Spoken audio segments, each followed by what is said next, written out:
Alina, this book is something else. Every she's saying, she's saying that the things that that stand out to you, the things that you want to repeat, and all of these things into your life. Listen, everything I've Everything read so stands far. out.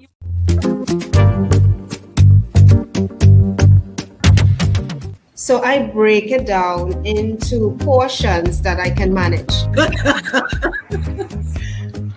This really was transformative.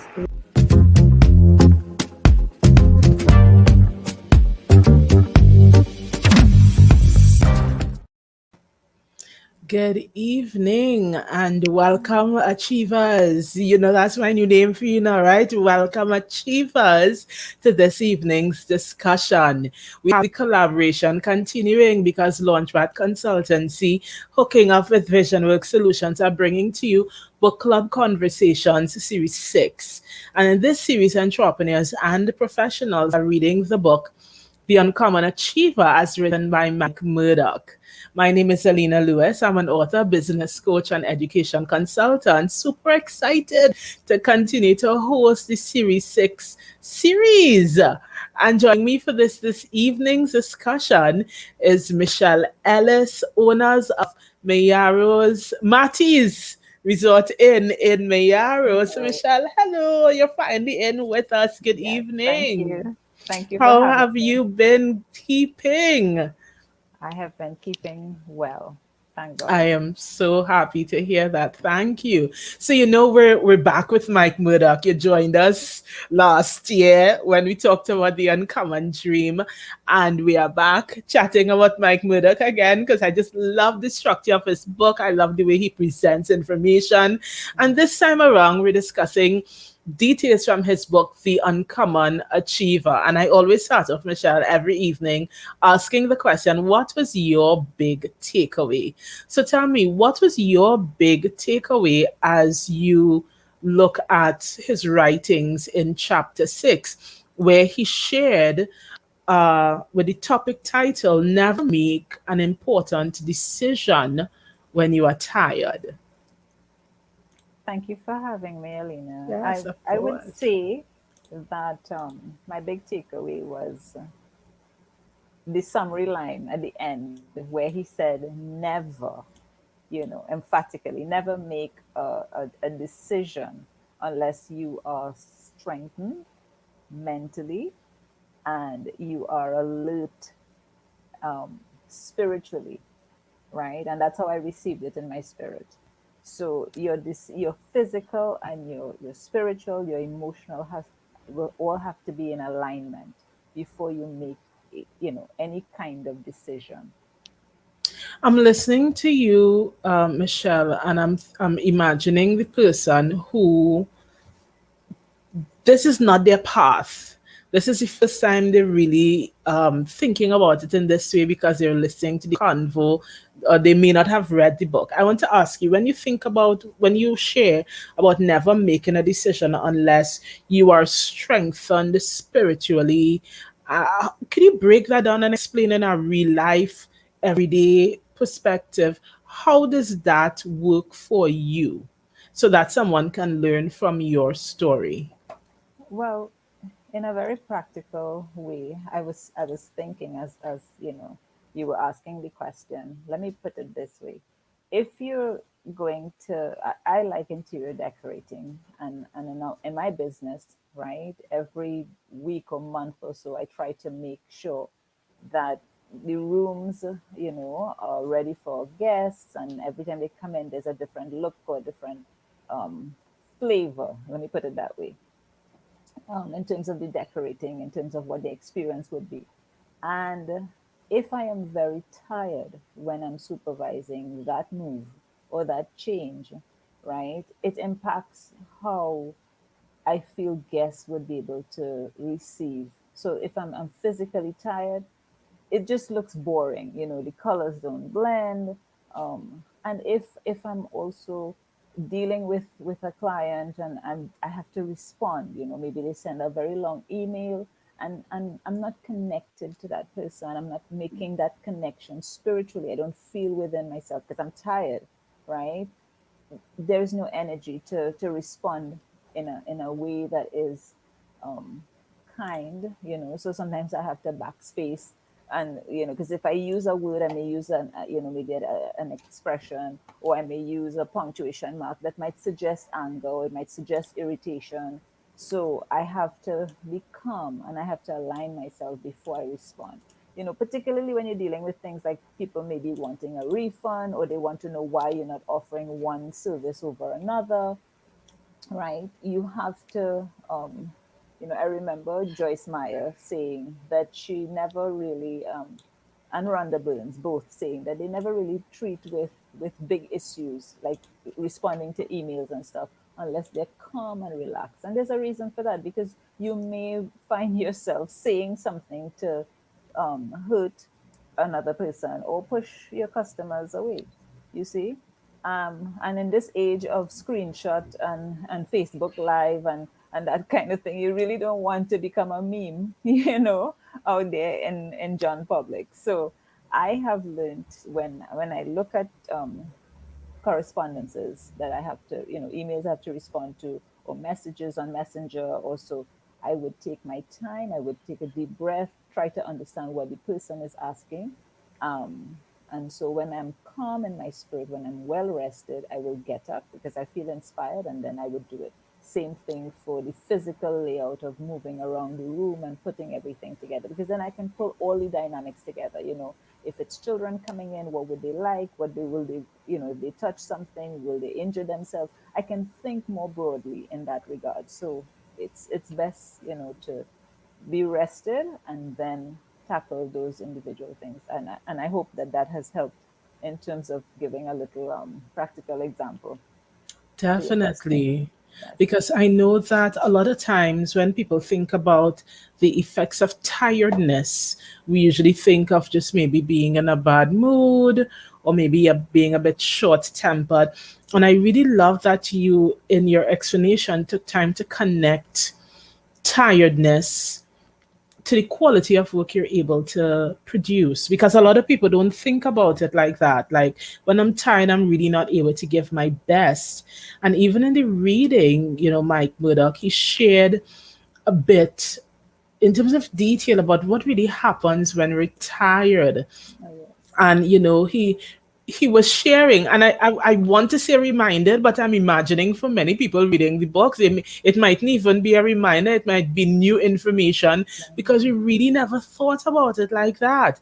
And a couple of things that he shared, he said that mountains look bigger, valleys seems deeper, offenses come easier. Yes. He said that, we become less tolerant of the needs and views of others. Our focus tends to shift more on what we want, instead of maybe a best case scenario or an appropriate method for achieving or solving a particular challenge. And even he spoke about our focus, reminding us that when we are tired, for our focus turns into short-term goals, because we just want to get things over and done with, rather than really pulling back and saying, okay, what are my long-term goals, what's the big picture here? And in that case, for many of us, I'm sure that we could agree, and those who are viewing live could agree, that sometimes we become rash, or have that propensity to become rash, hasty, inappropriate, and not really wanting to give the time to plan, and that brings back to that quality of work that you spoke about. And whether we are in business, whether we are professionals, whether we are managing the home, it doesn't matter what it is, we want to be able to give our best. And even as I was reading through what Mike Murdock was talking about, my mind really went to taking a look at all the different types of tiredness we experience. Because on one hand, there is a physical tiredness where you're literally physically drained, you're tired, but then there is the mental and emotional exhaustion that we go through because of the physical fatigue, because of life circumstances. So I wanted to ask you, Michelle, how do you manage these varied types of tiredness in your personal and professional life? How do you navigate through all the different things that come up? Because the reality is, we up, we working, we going, we have things to do, we will get tired. But how do you manage that experience? Well, the first thing I have learned to do over the years is to have a to-do list. So I write down the things that I need to do. And then I remind myself that everything is important, right? But everything is not necessary to be done, particularly on that day. So if so one activity or one task may trump another depending on the situation that I face. So I make myself flexible. So yes, I have my list, but then I'm also flexible with that because I know, okay, I have 5 days in this week to work towards accomplishing a particular goal. If I can't get it done on Monday, I give myself wiggle room. So I have at least until Wednesday. So I will put the same thing down maybe for 3 days and I would keep moving it up and down. And I mean, with a marker and my whiteboard, so it's easy to erase and move things up and down. You understand? And once I have accomplished them, I would cross it out like a really big X. So I have that sense of, this is a small win, but it's a win nonetheless, right? Towards my goal, right? So that helps me a lot. So really, it's part of planning and organizing. Another thing is that I share my immediate goals with my family members so that they are able to help me or to support me. So when I leave the house and I'm going to do something and they ask, Mom, what you going to do or what you going to get done, and I remind them I'm doing this. It's like, oh yes, and don't forget you have this. And my daughter, one of my daughters, she would send me a text with 2 or 3 items that I would have had to do. Right. Another thing that is helpful is to plan, not just write down the things that have to be done, but to plan it in route. So between Mayaro and Port of Spain, if I have 10 things to do, where do they fall in terms of that Yes. journey, so that I'm able to make stops that are relevant, you understand? And I accomplish more. So if I'm heading south, these are the 4 things I can do. If I'm heading east, these are the 3 things that I can do. So I go in order of priority and in order of the journey. So you're kind of accomplishing all of that at once. Another thing that I found that really works for me is I don't have time to read. So hey, so I have my audiobooks, and when my journey is long, while I have the things that I must accomplish, I would put in my audiobook and I would just, so I'm using up the time, and I'm relaxed on my way going. I don't, have conversations with people because really this is my time. And while I'm talking about my time, you see that me time concept is very important when you are trying to center yourself, right? Another thing that really works for me, because as I mentioned before, I love interior designing and creating and so on. I find that when I change my space, the space that I have around me, it helps to relax me. um, I also find myself um, talking to people who, not just to encourage and support me or to remind me like my daughter would do with her list, but talking to people who look at the bigger picture. And it helps me to relax because I know I don't have to overthink anything. So if I want to buy jewelry, I don't go to a butcher, I go to a jeweler. And when I talk to the jeweler, he's able to give me his opinion, and I'm happy because these are people I've built relationships with over a long period of time. So I'm able to jot that down, and then it will help me to move my priority list up and down, or so that I don't have to overthink and exhaust myself. That's their area of specialty. They will think it through for me. I recently made a financial decision, and I called my mentor and I said, listen, this is the situation, what do you think I should do? And he said, well, you pay this, you cancel that, you shift this. And I said, I didn't think of that, thank you so much. And that's what I did, and I didn't have to be overly stressed out. So you have to find these coping mechanisms that really would make everything more efficient, right? Another thing in a very practical sense is getting up earlier in the morning. When I get up to pray, I get up around 4 or 5 in the morning to spend some quality time with God, because it helps my spirit to be calm and it orders my day. Then after that, I'm able to go straight into the cooking and sorting. By 8 o'clock, 9 o'clock, everything is done. Children already in online school, and my day has started, right? So it gives me an opportunity now to go to bed earlier. Now I have tackled the spiritual, and I have also tackled the physical, because my day has order and structure. Um, so that is what helps me. And, let me just point something out. When you go to the supermarket and you're tired and you don't have a list, you buy a lot of things that are unnecessary. And you find yourself going down aisles that you really should not, and your cart is higher than it should be. So, and I never, I really, well, I should say, I rarely shop when I'm tired and I don't have a list. Okay, if I know I'm tired, let me make a list for sure, because I need to stick to the plan. Lane 6, lane 4, lane 3. Those are the lanes that have what I want. I'm not looking anywhere else. Right. And so it's part of how I have disciplined myself so that I'm able to better cope. And then your time in the supermarket is shorter. You see, you go in, you get what you need, and you get out and you get back home, so that I don't have to waste too much time, being on the road and unnecessarily stressing myself out. Um, so I think that I wanted to point that out, because when I'm hungry, my body shuts down. So I find that I always have to have, so I plan my meals so that on my trips, on my deliveries, or when I'm overseeing or I'm managing the business, I would make sure that I can take small breaks to eat, so that my sugar level stays high, and I'm well hydrated. So those little things, I've realized that you have to work that in to your daily plan, right? Order, Mike Murdock is big on order, um, and everything must really center around order, strategy, plan. You have to know yourself, what times of the day are best for you.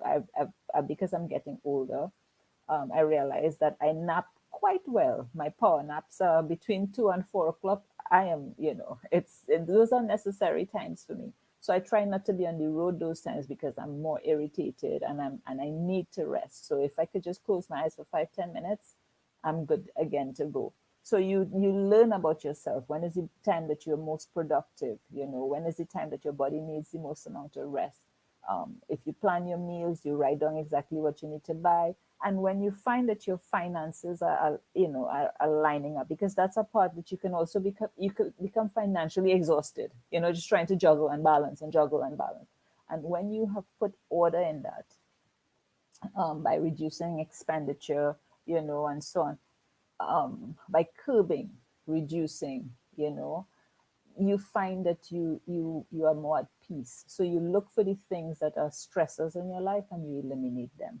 And that is what helps in terms of dealing with exhaustion, with dealing with the concept of tiredness, right? Now remember, it's not just we are made up of our physical, our spiritual, our social. So each area becomes exhausted, and you have to know how to tackle each area, so that the dynamics would allow for that integration. Is that synergy, right? Socially, you have to know what friends to keep, and how long to have them, because sometimes people blow up my phone all the time. The phone is ringing, and I have to look at the person and decide, okay, I'll call you right back, or I can talk with you now, or not today. Because some people, when you're done talking with them, you don't feel like you're in a better place. You feel depressed, or you feel discouraged. So you need to know when to handle them. You do have to address them, but it's when. You understand? Same thing with clients. If you have business, you have to know when to respond to them. You have to know, and what to say to them, because while you don't want to be offensive, at the same time you have to be firm, right? And I remember very last year, there was a couple that stayed at our inn, and they loved the place, and then they said, okay, they would call back for another time. And when they called back, I said, well, listen, the procedure is that you must make reservation, because bookings would come, and people will just show up sometimes, and we may not have the space. And the wife was so insistent that they needed to come, and I said, listen, if I have a space, I would allow you to come in. She came, and well, of course, it was only one night that was free. And then she's like, well, we're thinking we could stay 2 or 3 other nights. I said, no, but that's not how it works, you see. And she was very upset, and I'm thinking, I really did want to blow up, and I kind of just had to pull myself back and say, listen, and I explain, and in point form and so on. And it ended where she said, okay, thank you. She was at peace. I was at peace. I was able to grade some services, and allow her to feel, you know, that she was important. And I mean, all of my customers, of course, are. But in that particular situation where we had gone through everything and I felt like I had explained, I didn't think, and so it was just, that was tiring, but how it was handled, it has to be handled professionally, right? Things must be done decently and in order. You must also always be able, if you are not able to respect the other person, then this is not the best time to handle that, right? So I usually count to 10, and just take a deep breath and then come back and deal with it, or deal with it the next day when I'm fully um, able to address the issue, right? Especially when you have to think of all the dynamics. And it's not always about you, it's also about the other person. You're tired, they're stressed out. I mean, we offer rest and relaxation. How would it look? I'm blowing up and you're blowing up. No, I want to offer you that space where you can find the rest and relaxation that you need, you see? So, yes, I don't want to take over the talking. So, but just sharing, so that people understand in a very practical way, right? Maybe it's a mouthful because each thing, of course, can be dealt with, but it's just sharing from my heart that basically how I deal with that whole issue of being tired, you know. Um, I love the idea that Mike talks about perception. You see, if the mountain might seem bigger, the valley might seem deeper. The challenge seems insurmountable, and it's true. So centering yourself, and deciding which area needs to be addressed is very important. And that's another thing. Let me pull that out clearly. You can't address everything because you'll wear yourself out. But if you do have to make a decision, decide which one you're going to make. Do you understand? At any given point in time, so that you don't overwhelm yourself, right? Okay, so I have to wash, I have to make up the bed, and I have to cook. Okay, so those are important on a daily basis. But if a guest is coming, then the cooking will trump the washing, you see? Because I could always hide the clothes in the hamper or throw it back in the washing machine. But the guest is coming, obviously, you want to offer them something to eat, you understand? Or if somebody's coming over to sleep, then it will be the making up of the bed and then the cooking, you understand? So those kinds of things, so you don't overwhelm yourself. Um, Definitely. I remember years ago, I was taught by someone. This is before I got into business, and I was managing a home. And I remember my boss at the time, one of the things that she explained to us during a training session, and I really have held on to it since then, is that physical exhaustion exacerbates exhaustion in almost all the other areas in your life. oh, yes. Social, emotional, just about everything you could think about, and even spiritual. She talked about how physical exhaustion impacts on your ability to settle down, and even in terms of your ability to connect with God and give your time and your energy and your focus, so what maybe the word is saying when you do your meditation and so on. And I remember after hearing her talk about it, it's just something that I became very clear about, that I have to protect my energy Yeah. and what I'm able to do, what I choose to do. And even listening to you, one of the things that stood out in terms of that reference is the whole idea of knowing you, Because for me, the way I manage tiredness is I need to know me. I need to know what are my strengths, what are my weaknesses, what works well for me, and what does not. Whether it's, the time of day that I'm most efficient in certain ways and certain things, or something as simple as what sort of backgrounds help me to focus as opposed to distract me from what I have to do. All of those little things count. So it might sound odd, but I love jazz music. I love that sort of mellow Sunday morning brunch, chill jazz music. And so for me, especially now that under COVID, I am still one of those persons who work from home. Sometimes you just need to just have that oomph, that vibe, that office vibe, that I'm going out and make things happen vibe. And so I had to learn how to create that for me because, I have to say back when we were 17 months in, right? Yes, Back when that's we used right. to get up and go to work, even though you're tired, there's something about when you get to work and you smell just the office, how it smells, and you listen to the background music and you say good morning to people. And something about that sometimes energizes you to say, okay, right, I'm at work, let me settle down to get things done. I have had to learn how to create that for me at home as somebody working from home.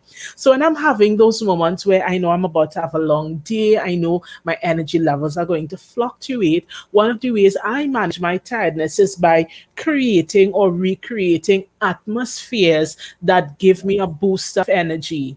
So that might mean putting on that jazz music. I go on YouTube or something and I find my autumn jazz and it plays for 10 hours. It's a 10-hour Yes, clip. yes. I put on my autumn jazz and I put on my kettle machine. I put some coffee to boil, to brew, sorry, and I get these things on because the sounds and the smells and all these kind of things, it invigorates me to help me manage. So even if I had, a long night the night before or a hectic day, I am able to pull myself together because sometimes we could avoid the quote unquote tiredness, and then sometimes we have to learn how to manage and push through and work in spite of the fact that we are feeling a bit down or tired. So for me, I found that recreating environments or atmospheres that give me that boost of energy, it makes a huge difference. Or, sometimes like you talk about just that emotional, drained feeling experience that you have. And I'll tell you a funny thing. I have days when I have to get my work done, and Michelle, I'll go put on a really nice pair of high heel shoes because I I was just going to say that. That's one of those. Yes, I yes. will at home, but I'll go put on a pair of heels and something about it, your posture changes. Yes, And I would yes. sit at my desk, I'm like, okay, let's get this done. And so knowing you, for me, Yes. knowing me, for the people who are listening, know you and know the things that work for you, whether it's a fragrance, a sound, a smell, that would help to revitalize how you feel and your level of focus. Like for me, I have found something as practical as the lavender essential oil. It has like if I take a whiff at it, it makes, I don't know, my brain just kind of quick picks up really quickly and I feel revitalized and so on. So I I, think I think that's a huge part. Yes, Michelle. sorry, I just Go wanted to ahead. interject. For me, um, while I'm not into the oils and all of that, cleaning my space and flipping, moving pictures around. Of course, you see a different picture in the background for this scene, Yes. you Yes. know. So moving things around in my space works well for me because I feel like my life isn't stagnant, you see. Yeah. So that's one. I And then understand. yeah, and in some other areas, I like to make sure that the space that I go to do specific things remains intact and Yes. always well organized. So there's no Hmm. change to that space because it gives me a sense of order and balance. So for Yeah. everybody, it's different, you know. It is. And this is why I like these kind of conversations, because we get to share our different approaches, Yes, and then people listening yes, get and to, pull from it. Like for me, an organized mind is a huge thing. I If I'm not organized in my planning, I struggle to sleep. I don't sleep well. Then I get up the next day and I feel like I'm just everywhere. I can't seem to pull my thoughts and my emotions together because it's not worked out. I don't have a plan for the thing, whatever the project is that I'm working on. yes, So yes, for me, part of managing my tiredness, because I know what's going to happen if I go to bed without sort of having a structure or a plan for how I'm going to approach something, I make sure that before I wrap up for the day, my calendar is intact or my to-do list is intact.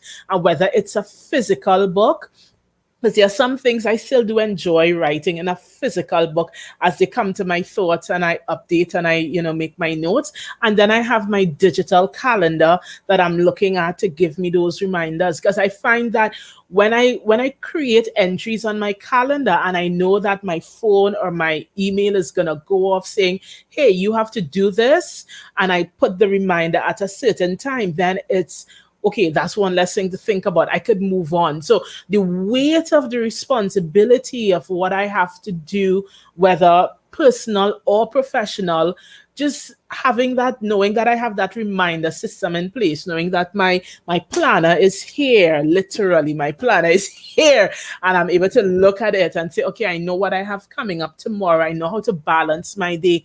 That in itself gives me a boost of confidence, because one, I am going to have a good night because I may not have had the solution, but I have a plan or a framework for creating the solution and right. knowing how I'm going to handle it. And also it means I'm gonna sleep well, and I could then look forward to getting up because I know what I have to do and I know I'm capable of doing it. Or like you gave those examples when you called your mentor and so on, and you had that decision to make. So it's not a weight on you to be like, oh my God, I still have to figure this. Then no, I know who I have to call tomorrow or next week. I know the website that I have to go to. That level of preparedness for me is really huge in managing tiredness, physical, mental, emotional, and all the others. And just to share, I see we have a comment here that's from Raul that says he engages in positive conversation. And yeah, that's a huge one too that really helps because it brings that relief and it opens up. I find that to be invigorating as well because, there are certain people, I joke with them and I say, isn't the conversation a wonderful thing? If I didn't call you, we would have never thought about this. And it's so nice sometimes just to, it's not that you're calling somebody with a problem. You just have people. And I would like to think we all have those couple of people in our lives that when we talk to them, it's just a good conversation. You leave feeling encouraged and refreshed. Whether you talk about a problem or not, it doesn't matter because there is that like-mindedness and that positive energy and that common value that you share, that when you talk with that person, you leave both being encouraged out of the conversation. So definitely roll. That positive conversation can help with your tiredness because the emotional weight that we carry, we could sort of shed it off with some positive convo. But Michelle, there's a question that came in when you were sharing earlier, and I just kind of want to bring it to the surface and have you comment on it, please. And the question asked, why do some persons fear doing the level of accountability with family members that Michelle described? So I want to ask you then, Michelle, why do you think some people probably that accountability, you say you share your plans with your daughters and so on, and they may give you a tip or send you a reminder, and you open yourself to your close circle, because in some cases it may be the immediate biological family, and for some it may be just a challenge even sharing with people within their circle. Do you have any ideas about why persons may feel these levels of accountability, and or how people could overcome that challenge or that fear? Well, I think the first thing that you have to consider is the kind of environment that you're in, right? Socially and emotionally. Some families are just toxic, right? Let's just get that off the bat. And if they are not supportive of your goals and your dreams, you can know that very early, because as you begin to share with them, right, they will say, nah, that can't happen, that's not going to work, and you'll never be able to accomplish that. Or, they don't provide that kind of support, right? The minute that begins to happen, okay, these are not people that you can turn to, right? And I remember the question that Jesus asked, who is my neighbor? So who is my brother, who's my sister, who's my father, who's my mother? So you have to begin now to form a network of people who support your goals and your dreams, right? So once you have determined where that support comes from, then you can now ask these persons to become your accountability partners, right? And in that collab, then you help them and they will help you to achieve specific goals and objectives. So determining, of course, from very early, of course, you have to know what your goals and your dreams are, right? And then as you Yeah. share it, you look at the responses that you get that are in support of this dream or this goal that you've set for yourself, right? Yeah, and you know what, I would like to even compliment that by saying that it's okay to recognize that all people will not be all things to you. And that is Exactly. okay. And so it's great if you can get accountability from the Yes. people who you want it from. It's great if we could get, but one of the things that, I think we all will have to come to recognize if we are to continue to push ourselves forward is that we have to know who functions in what way in our lives. Yes, and And that sorry, go is true. ahead. That is true, Alina. Because as you were mentioning, I wanted to also say validation. Accountability is one part, but validation is another. As an indicator, because some of us we're wired differently, and the kind of support. Some people just need financial support. I don't need you to tell me anything. Just put your checkbook there and we're good. Other times you just want the person to say, yes, you can do it. Other times you want the person just wants to be there with you, or they're able to be there with you going, riding, I just say riding shotgun. Yeah. Um, so And you know what, as well, Michelle? Different people express their support in different ways. And we have to be mindful of that because I yes, remember, I think it was a year or two ago, I was chatting with a family member and she said, so what? When you call me, you want me to say yeah and clap my hand? I'm like, yeah, that would be nice. yeah, because that's how you're wired, you see? Yes, That'd be nice, but that's not how that person is wired. So I yes, had to accept that. Listen, this person is not gonna like. Me. If somebody gives me great news, I will literally clap. I literally would. But not yes. everybody's like that, and I have to accept. Okay, when this person is happy for me, they're not gonna say yeah. They're not gonna clap. They probably mightn't even smile. But what that Mhm. person will do is ask questions to make sure I have the support that I need. And if there's any way that she could help, she will. And that's her Right. level of making herself, that's her level of best. And I think Mhm. sometimes because we want things a particular way, we reject people's level of best because it's not packaged the way that we want it to and become stressed and frustrated. Go ahead, Michelle. And that in itself creates a level of emotional exhaustion. Exactly. That is what I was going to say. Yes, Exactly. that creates Yeah. emotional exhaustion. So Because the when we're minute you able, Mhm. you don't recognize, I'm sorry, the minute No, that you you go don't ahead. recognize your social circle and what they bring to the table and how you are wired and what your needs are in relation to that social circle, you exhaust yourself, you understand, emotionally. And then you frustrate your social network, because then you become judgmental, or you decide, you may even make wrong choices, right? Yeah. In terms of who you pick to support specific things. Um, Yeah. and the thing is, we don't always want people to say, yeah, yeah, yeah, with us, because our goals may very well lead us down the wrong path, That's right? right. So you need to keep that, as you all alluded to it. You have to keep different people for different things. Yes, all people will not be all things to you, Yes, but exactly. every different people have their function, whether they're the critic, they're there to cheer you on, they're there to help you with strategy, finance. Otherwise, you're just there to comfort you and you just need to vent a little bit. We have to know who the people are in our circle Yes. and understand how they function. I'm seeing Aisha here shares with us that one of the ways she manages tiredness is by sharing her space with her kids, because for her preparation is key prior to the start of a new day or a new project. And yeah, and I was sharing about that earlier as well, where when I am prepared, I know how I'm going to do it. I put my reminder system in place and I know me and what I can give. It helps me to shape that. So, Michelle, even one of the things that I do is I know when I'm feeling great, I could get 0 to 20 done. I will not, because it's convenient, do less than 0 to 20. Because guess what? There might be a day my energy level might be low.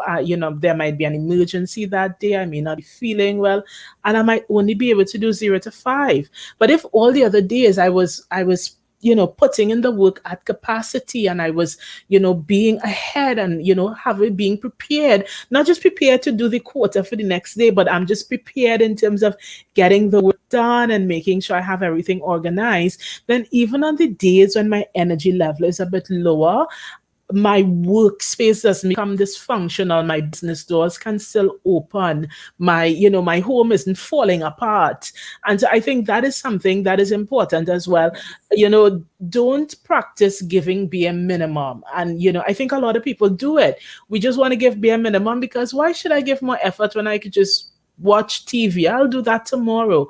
But when you give your best at all times and you stay on top of your game, whatever you have going on, that in itself allows you permission. I call it giving myself permission, that if my energy level is super low, I'm not having a very good day, then I give me permission. It's okay, Alina, you can sleep late today. Assuming I didn't have appointments, nothing is being That's right. neglected. Yes, It's okay, exactly. Alina, you could rest because you're not feeling your best today, and you put in the work yesterday, so it's okay. But then when the next day comes, if I'm a little bit behind, it means that when my energy level is back up, I give that 100%. And that sort of approach to managing things can also help with the physical, the mental, the emotional strain that we sometimes feel when we're trying to achieve that goal, because we're positioning ourselves to give our best at all times, and it only works to our advantage.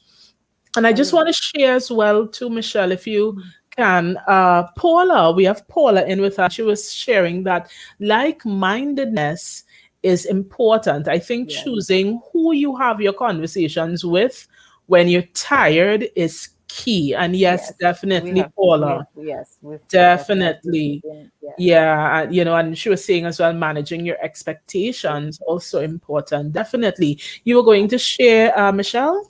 yes.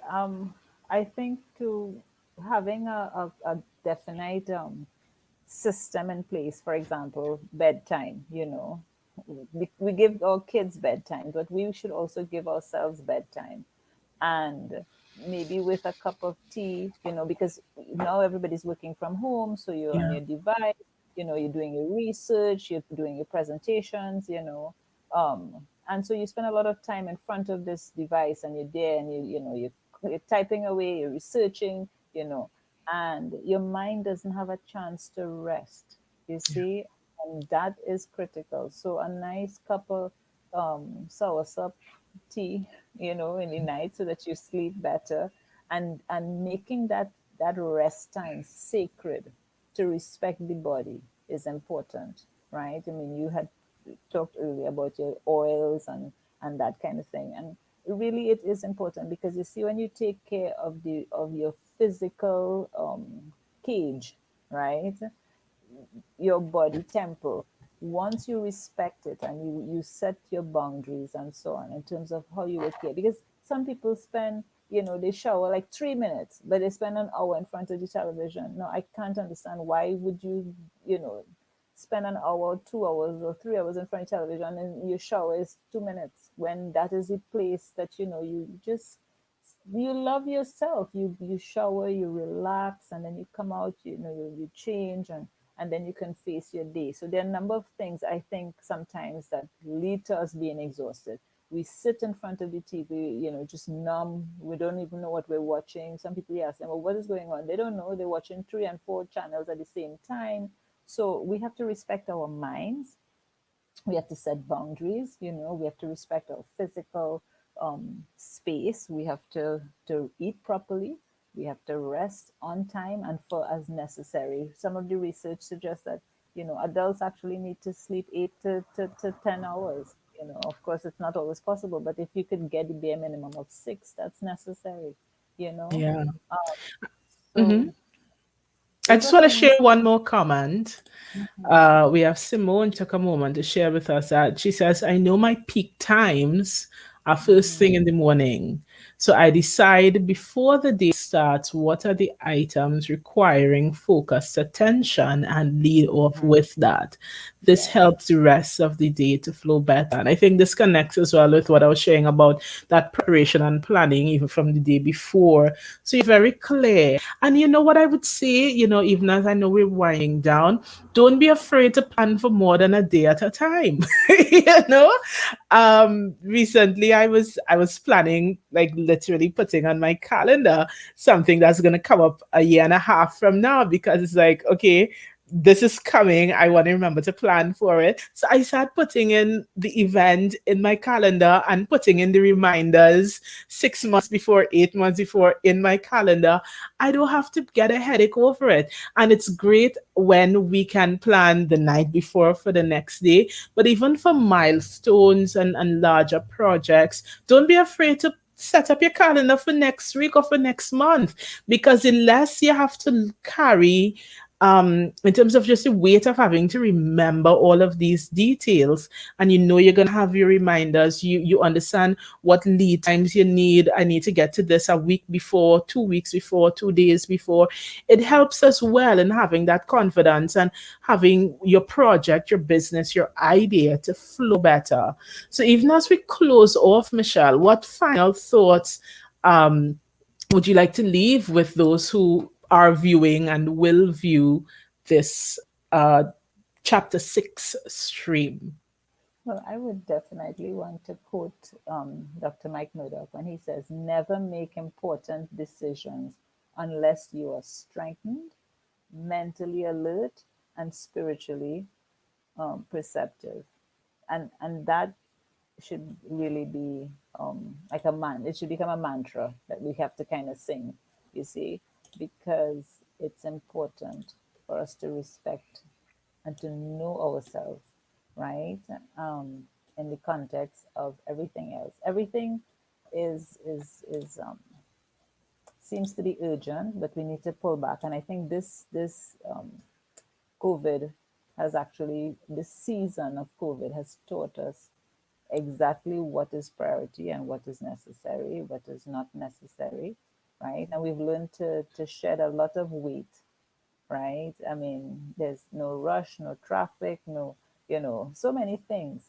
And we realize that we don't need to eat a lot of things. I mean, places are closed. So, it's just restructuring that transformation of the mind in terms of what is important and what is necessary. What once we prioritize our rest, our relaxation, right, in the context of our goals, I think we will be better able to achieve a more focused and centered person. And I think it will be a person who will be able to help and guide others, because we're not just here for ourselves. After we do all of that, at the end of the day, we are making ourselves available, right, to help our fellow men to also achieve that level of peace and centeredness. Definitely. So, Michelle, thank you so much for joining me tonight Thank you for for Book having me. Club Convo Series 6. Guys, those who are viewing live, thank you for taking time. We encourage you, share the video if you know people saying, oh gosh, girls, so much to do, so little time. Oh gosh, boy, I know how about juggling. this is probably the video with those practical tips for your colleague, your friend, your family member. Thank you. And we'll see you again tomorrow at 8 p.m. as we continue with chapter 7 from the book, The Uncommon Achiever, written by Mike Murdock. Until then, stay safe and take care.